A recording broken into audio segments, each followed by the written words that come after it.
Selamat malam, Shalom untuk kita semua. Terima kasih untuk kesempatan yang diberikan kepada saya untuk mempresentasikan hasil materi yang saya buat. Pertama-tama perkenalkan, nama saya Eka Ria Patandi, kelas B2 Rantai PAO. Di sini saya mendapat tugas dari dosen Ibu Beatrix untuk membuat video media pembelajaran dalam berbentuk TIK. Nah, di sini saya menggunakan teknik media pembelajaran TIK menggunakan PowerPoint. Baik, di sini saya mengambil materi tentang bangun ruang sisi datar. Bisa kita lihat apa sih itu bangun ruang sisi datar? Nah, bangun ruang sisi datar adalah bangun ruang dengan sisi yang berbentuk mendatar. Artinya dia tidak melengkung. Kemudian jenis-jenis bangun ruang sisi datar itu dia ada 4 jenis. Yang pertama kubus, yang kedua limas, yang ketiga balok, dan juga prisma. Kita masuk yang pertama, kubus. Nah, kubus itu apa sih? Kubus adalah bangun ruang yang semua sisinya berbentuk persegi dan semua rusuknya sama panjang. Bisa kita lihat di gambar, jelas bahwa ada rusuknya itu sama panjang dan sisinya itu berbentuk persegi. Kemudian unsur-unsur kubus, yang pertama ada bidang atau sisi, seperti yang saya jelaskan di depan tadi, bahwa dia mempunyai persegi yang sama, tersusun dari persegi. Kemudian yang kedua itu titik sudut. Kita dapat melihat apa sih titik sudut? Titik sudut itu titik potong antara dua rusuk. Jadi bisa kita lihat misalnya dari rusuk AB dengan rusuk BF, di situ titiknya itu yang disebut dengan titik sudut. Jadi dapat kita ketahui bahwa kubus itu memiliki 8 titik sudut. Kemudian rusuk sudah saya jelaskan sedikit ya tadi. Nah, sebelum itu saya akan mengulangi apa sih itu rusuk.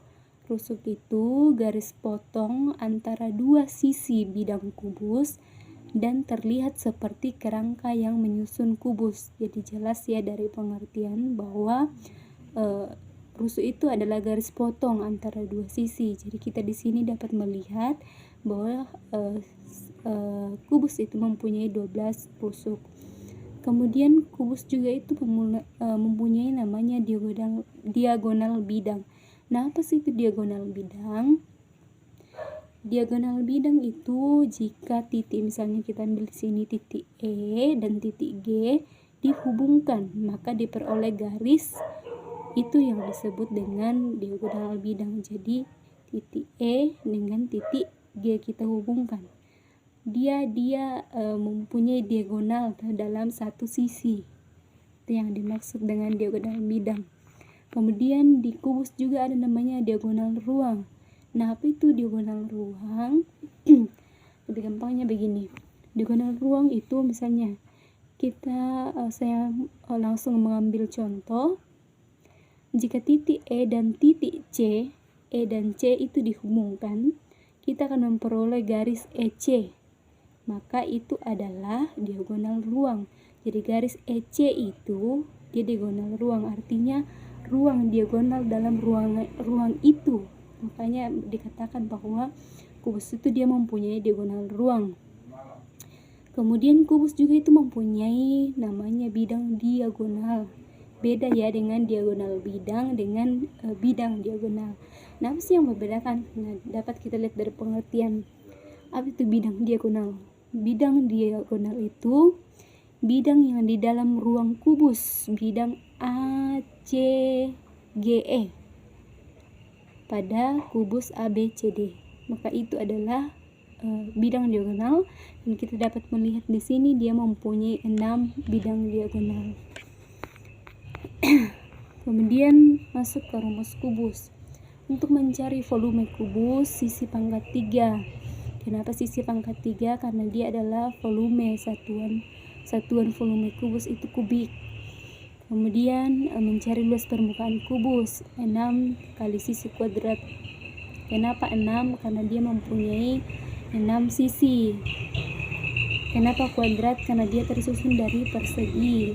Ingat, rumus persegi kan sisi kali sisi. Jadi untuk mencari luas permukaan kubus itu 6 dikali sisi kuadrat. Kemudian masuk yang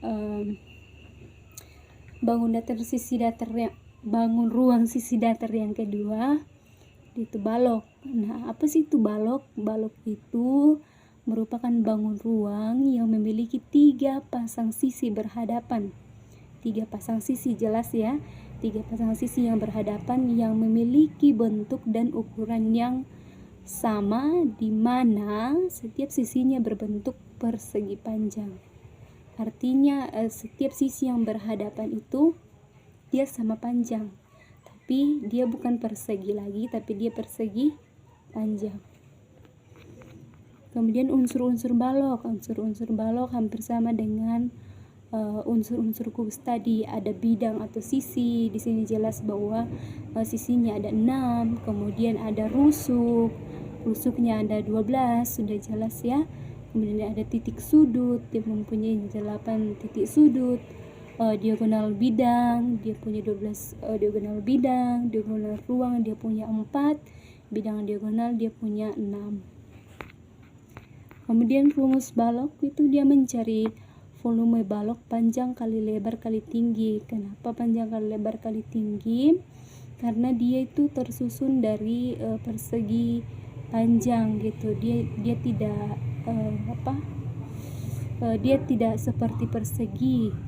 Kalau persegi kan dia kubus. Kalau balok panjang kali lebar kali tinggi. Dia mempunyai tinggi, dia punya lebar, dan dia juga punya panjang.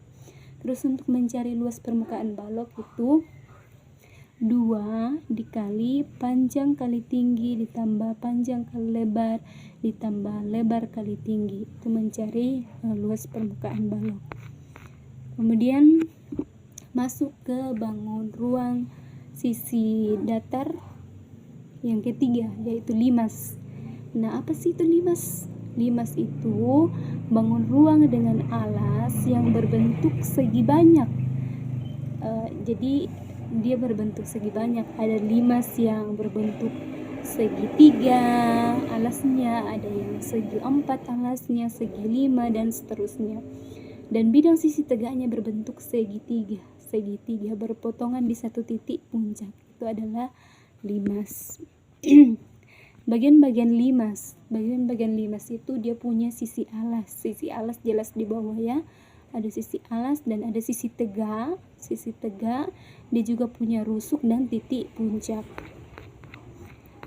Jenis-jenis limas itu ada beberapa ya, seperti saya sudah jelaskan tadi. Bisa dilihat dari alasnya berbeda-beda. Kalau sini saya mengambil contohnya limas segitiga beraturan, limas segitiga sembarang, limas segi 4 beraturan, dan limas segi 4 sembarang, dan seterusnya juga. Kemudian rumus-rumus limas. Volume limas itu sepertiga luas alas dikali tinggi. Kenapa sepertiga? Karena dia berbentuk seperti kerucut ya. Di sepertiga luas alas kali tinggi. Kemudian untuk mencari luas permukaan limas, jumlah luas alas ditambah jumlah luas sisi tegak. Kemudian kita masuk ke bangun ruang sisi datar yang terakhir, yaitu prisma. Nah, apa sih itu prisma? Prisma itu bangun ruang yang memiliki bidang alas dan bidang atas yang sejajar dan kongruen berbentuk segi N. Nah, bagian-bagian prisma apa-apa saja? Bagian-bagian prisma itu ada namanya sisi alas dan sisi atas. Bisa kita lihat dari gambar ya, ada sisi alas dengan sisi atas yang kongruen. Kemudian yang kedua, dia punya sisi tegak. Sudah jelas di gambar, dia punya sisi tegak, dia punya titik sudut, dan dia juga punya tinggi. Itu adalah prisma. Macam-macam prisma ini juga berbeda-beda. Ada prisma segitiga, prisma segi 4, segi 5, segi 6, dan sebagainya. Untuk mencari rumus-rumus prisma, untuk mencari volume prisma 1/2 dikali alas yang pertama ditambah alas yang kedua, artinya alas bawah atau alas atas itu dijumlah, kemudian dikali tinggi. Kemudian untuk mencari luas permukaan prisma, 2 kali luas alas dikali keliling alas ditambah tinggi, itu mencari luas permukaan prisma. Nah, sekian dari yang saya presentasikan. Jika ada salah kata mohon dimaafkan. Semoga media yang saya tampilkan ini bisa bermanfaat bagi kita semua. Mohon maaf jika ada salah kata. Terima kasih banyak. Shalom, Tuhan memberkati. Selamat malam.